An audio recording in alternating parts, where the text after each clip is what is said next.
የፕሪሚየር ሊጉን የመጨረሻ ጨዋታ ባዶ እጃችንን አልለቀቅነውም።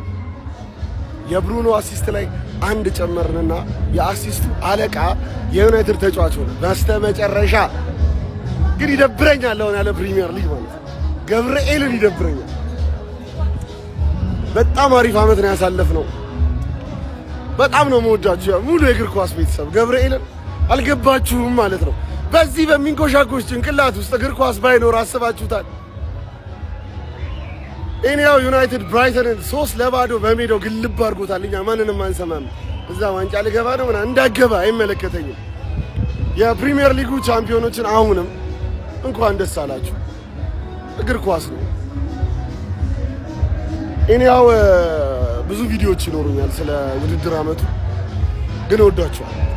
መረሳት የሌለበት ነገር ወዳችኋል። ሁላችሁንም ላይሆን ይችላል፣ ግን ወዳችኋል።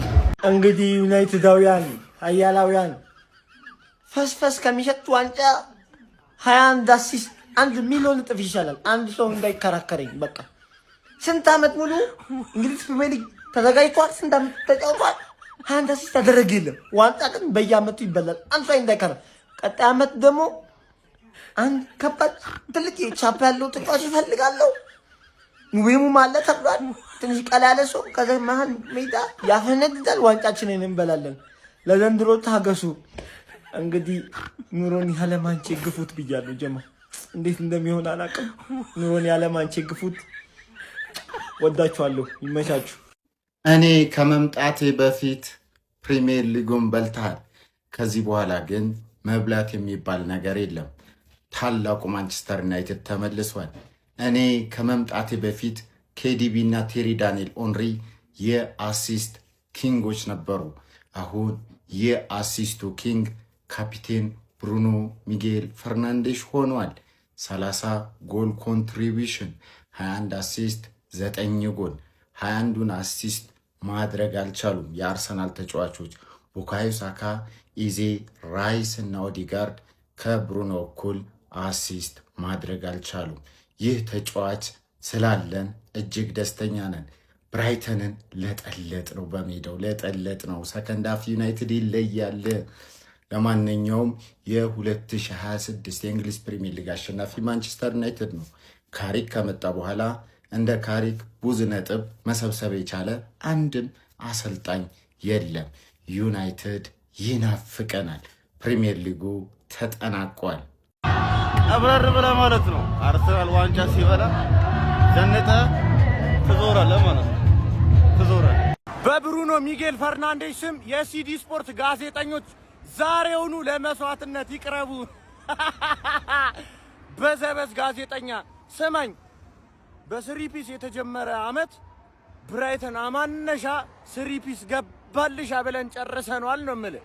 ደስታን አክብር። አረ ግን መንግስት እዚህ ጋር የኮሪደር ልማቱ ዛሬ ሲበላሽ ሊያደር ነው። እሱንም ነገ ጧት እያንዳንዱ ታፍሶ መግባት አለበት። እሱ ራሱ ይሰመርበት እና እንኳን ደስ አላችሁ። ይመቻችሁ። ቀጣይ አመት በሌላ ብሽቅ እንገናኝ። ይመቻችሁ። ዩናይትድ አሸንፏል። ኧረ በስመ አብ፣ ኧረ በስመ አብ 3-0። ኧረ በስመ አብ። እሺ ተውት። ምንድነው ደደብ ነው እንዴ ብራይተን? እንደዚህ 3-0 እና ጭራሽ ለብሩኖ የመጀመሪያ ጎሉን በፓትሪክ ዶርጉ የብሩኖ አሲስት ማለት ነው። ምን ሪካርዱን አሰባበሩበት። አሁን አንችልም ወሬ በቃ። ከአርሰናልም ደጋፊ ከዩናይትድም ደጋፊ ወሬ አንችልም። ውይ ከዛም እንግዲህ ዶርጉም ለፈርናንዴዝ እንካ ብሎ አሲስት ሰጥቶት እንግዲህ ፈርናንዴዝም አግብቷል። ሌላኛው አርሰናል ለላንድ አሸንፏል። ባለቀ ሰዓት ሁለታቻ ሆኖባቸው ነበር። የኤርሚ ፒኖ የሚባል ልጅ አግብቶ ሁለታቻ ሆኖ ኦፍሳይድ ተብሎ ተሰርዟል። ኤኒዌይ ዋንጫውን አንስተውታል። ሊቨርፑልም አንዳቻ ወጥቷል። የሮበርትሰን እና የሳላ ሽኝት እንግዲህ ተደርጓል። በዚሁ ለአርሰናል ብቻ ጆይ ለሌሎቹ ሀዘን የበዛበት የመጨረሻ እንግሊዝ ፕሪሚየር ሊግ ሳምንት ይመቻችሁ።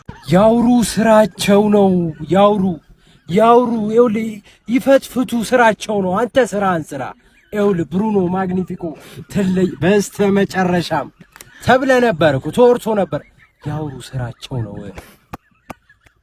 በስተመጨረሻም ብሩኖ ፈርናንዴሽ አደረገው። አውር ፖርቹጊዝ ማግኒፊኮ ለረጅም ጊዜ በቴሪ ሄነሪ ተይዞ የነበረውን እንግዲህ በአንድ ሲዝን 20 አሲስቶችን በማድረግ እንግዲህ ብዙ አሲስቶችን የማድረግ ሪከርድ ብሩኖ ፈርናንዴሽ አሁን ከብራይተን ጋር ስንጠብቀው እንደነበረው አሲስት አድርጓል ማለት ነው። ዶርጉ ያስቆጠራትን ጎል ብሩኖ አሲስት አድርጎ ሪከርዱን ሰብሮታል ማለት ነው። እርግጠኛ ነበርኩኝ ዛሬ አሲስት እንደሚያደርግ ባለፈን ብያችኋለሁ ማለት ነው። ግድ ነው በቃ ግድ። በኬቨን ደብሬና እና በቴሪ ሄነሪ እንግዲህ ተይዞ የነበረ ሪከርድ ነው 20 አሲስት በአንድ ሲዝን።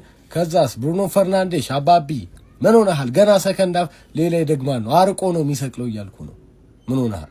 ብሩኖ ኦቨርሬትድ ነው ምናምን ሲባል ሰምታችሁ ምናምን ልታውቁ ትችላላችሁ። አሮ ነው የሆኑ ሰዎች ኦቨርሬት ሊያደርጉ ይችላሉ። ለእኔ ግን እግዚአብሔርን አንደርሬትድ ነው። ለምን እኔ አሁን ብሩኖ ግለጸው ብትሉኝ ማለት ነው የዘንድሮን እኔ የዘንድሮ ብሩኖ እንደውም ደስ አይልም። እኔ ብሩኖ ስል እንደውም የዘንድሮን አይደለም አሁን አሲስት ስላላረገ አይደለም ያለፉት አመታት ሞር ብሩኖ ማለት ነው ዩናይትድ በጣም ብትቸገረበት ምን አይነት ተጫዋች እንደሆነ ታውቃላችሁ? ብሩኖ እኔ አሁን ግለጸው ካላችሁ ዝም ብሎ የሆነ ቤቱ ቁጭ ብሎ ከሚስቱ ጋር ምናምን ፊልም እያየ ወይ ምናምን ነገር ቻንስ የሚፈጥር አይነት ተጫዋች ነው የሚመስለኝ። በቃ ባይኖር ራሱ መልበሻ ክፍል ውስጥ ሆኖ ራሱ ቻንስ ኧረ በስመ ከምንም ተነስቶ ቻንስ የሚፈጥር ተጫዋች ነው ብሩኖ ፈርናንዴሽ።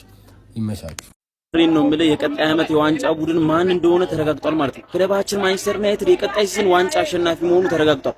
ምን አይነት አውሬ ቡድን ሆነን በሚቀጥለው ዓመት እንደምንመጣ እናሳያችኋለን። ለማንኛውም ብሩኖ በጣም ደስ ብሎኛል ጋይስ። በጣም ኮፒ ሊንክ ሼር ፖስት ያስፈልገኛል። ኮፒ ሊንክ ሼር ፖስት በደንብ አድርጉት። ማንቸስተር ሲቲ፣ ቸልሲ፣ ሊቨርፑልን ተዋቸው። ዛሬ በ38ኛ የፕሪሚየር ሊግ ጨዋታ ያበዱ 4 ድሎችን እንመለከታለን ማለት ነው። መጀመሪያው ድል አርሰናል 2-1 ክሪስታል ፓላስን በማሸነፍ ያው ዋንጫውን ቀድሞ ቢያረጋግጥም ዋንጫውን እየሳመ ከዋለ ይገኛል። እናልፈዋለን። ሁለተኛና ጣፋጩ ድል ማንቸስተር ዩናይትድ ከሜዳው ውጭ በመጓዝ ብራይተንን 3-0 ያሸነፈበት ድል ነው። በዚህም ጨዋታ ብሩኖ ፈርናንዴዝ አሲስት ማድረግ ችሏል። አሲስት ማድረጉ ደግሞ ትልቅ ድል ነው። በፕሪሚየር ሊግ ታሪክ ለመጀመሪያ ጊዜ 21 አሲስት ያደረገው ተጫዋች የማንቸስተር ዩናይትድ ተጫዋቹ ብሩኖ ፈርናንዴዝ ነው ማለት ነው። ሌላኛውና በጣም አስደንጋጩ ድል ዋው ዩናይትድ፣ ዋው ብሩኖ ፈርናንዴዝ። ዩናይትድ ፋሚሊ ኮንግራ በቡርኖም በድላችንም። ቪዲዮን ከዛ በፊት ኮፒ ሊንክ፣ ሪፖስት፣ ላይክ በማድረግ ጀምሩት። ፋሚሊ እንግዲህ ክለባችን የመጨረሻውን የውድድር ዓመት ጨዋታ በድል አጠናቋል። ካፒቴናችን ብሩኖም ሪከርዱን ሰብሮታል። እውነት በጣም ደስ የሚል ነበር። እንግዲህ ክለባችን ከ54 ቀን በኋላ ነው የምናየው ይሄን ውዱ ክለባችን ያለ ዩናይትድ። ይሄ ቀናቶች እንዴት እንደሚገፋ በጣም ከባድ ነበር። አመቱ እጅግ በጣም ከባድ ነበር ለኛ። ብዙ ተስፋ መቁረጦች ነበሩ፣ ብዙ ተብለን ነበር። ግን አሁን ስንለየው በእርግጥ አምናም 17ኛ ወጥቶም ክለባችን ቀጣይ ዓመት ተስፋ አድርገን ነበር የመጣ ነውና አሁን ደግሞ አጨራረሳችን በጣም ስለሚያምር ከዚህ የተሻለው ማንቸስተር ለማየት ደግሞ ይበልጥ እንድንጓጓ ያደርገናልና ቀጣይ ያንን ሲዝን እየናፈቅ ግን አሁን 54 ቀን ያለ ዩናይትድ መቆየት እጅግ በጣም ከባድ ነበር። ካሪክ መጥቶ ይሄን ተስፋ እንድንሰንቅ ስላደረገን እሱን አዳዲስ ፈራሚዎችን ሁሉንም በረከት ሁሉንም ማመስገን አለብን ብዬ አስባለሁ። ካፒቴናችንም የሚገርም ጊዜ ነበር ይሄ ዓመት። በጣም ደስ ብሎኛል። ግን ያለ ዩናይትድ 50 ምናምን ቀን ከባድ ነው። እስቲ ለማንኛውም እናንተ ደግሞ የተሰማችሁን ኮመንት ላይ ያስቀምጡ። በሰፊው ደግሞ ነገ ምናምን እንመለሳለን። አሁን ደግሞ ብዙ የምንሰራቸው ቪዲዮዎችም ስላሉ ኮፒ ሊንክ፣ ሪፖስት፣ ላይክ አድርጉ። አካውንቱንም ፎሎ አድርጉ። ግሎሪ ማን ዩናይትድ ማግኒፊኮ አድርጎታል። በጣም ነው ደስ ያለኝ ለሱ። በፕሪሚየር ሊጉ ታሪክ በአንድ የውድድር ዓመት ብዙ አሲስቶችን ማድረግ የሚያስችለውን ሪከርድ በመስበር የግሉ ማድረግ ችሏል ማለት ነው። በቴሪ ዳንኤል ሆነ እንዲሁም ደግሞ በኬቨን ደብረነ ተይዞ የነበረውን በአንድ የውድድር ዓመት 20 አሲስቶችን የማድረግ ሪከርድ ባለፈው ሳምንት ተጋርቶ የነበረው ብሩኖ ፈርናንዴዝ አሁን ላይ ሪከርዱን እንግዲህ የግሉ በማድረግ 21 አሲስቶችን ማስመዝገብ ችሏል። ዛሬ ማንቸስተር ዩናይትድም ብራይተንን በሚገጥምበት ጨዋታ ላይ ለዶርኩ ከማዘን ምት በማሻማት ነበር ይህንን የአሲስት ሪከርድ እንግዲህ በ21 አሲስቶች የግሉ ማድረግ የቻለው ማለት ነው። ኤኒዌይ ብሩኖ ፈርናንዴዝ በዩናይትድ ቤት ላደረገው ነገርና በፕሪሚየር ሊጉ ላሳየው እንቅስቃሴ በመጨረሻም የሚገባውን ነገር ያገኘ ይመስለኛል። በእግር ኳስ አፍቃሪያን ዘንድም እንግዲህ መቼም ሊረሳ የማይችልበትን ነገር ቢያንስ በዋንጫዎች እንኳን የብቃቱን ያህል ባይካስ በዚህ ሪከርድ በደንብ የሚታወስ ይመስለኛል። ኤኒዌይ የውድድር ዓመቱ ምርጡ ተጫዋች ተብሎ ነበረ። ይህንንም ሪከርድ የግሉ አድርጎታል። በጣም ስፔሻል ዓመት ነው የሚሆነው ለሱ ማለት ነው። በግሉ ከዩናይትድ ጋር በቀጣይ ውድድር ዓመት ከ2 ዓመት በኋላ የአውሮፓ ቻምፒየንስ ሊግ ተሳታፊና ተፋላሚ ነው የሚሆነው። ኤኒዌይ ስለ ብሩኖ የአሲስት ሪከርድ የግል ማድረግ እናንተ ምን ትላላችሁ? እኔ በግሌ እንደሱ ይሄንን ሪከርድ እንዲያሻሽል ሪሴንትሊ የተጨነኩለት ተጫዋች አለ ብዬ አላስብም።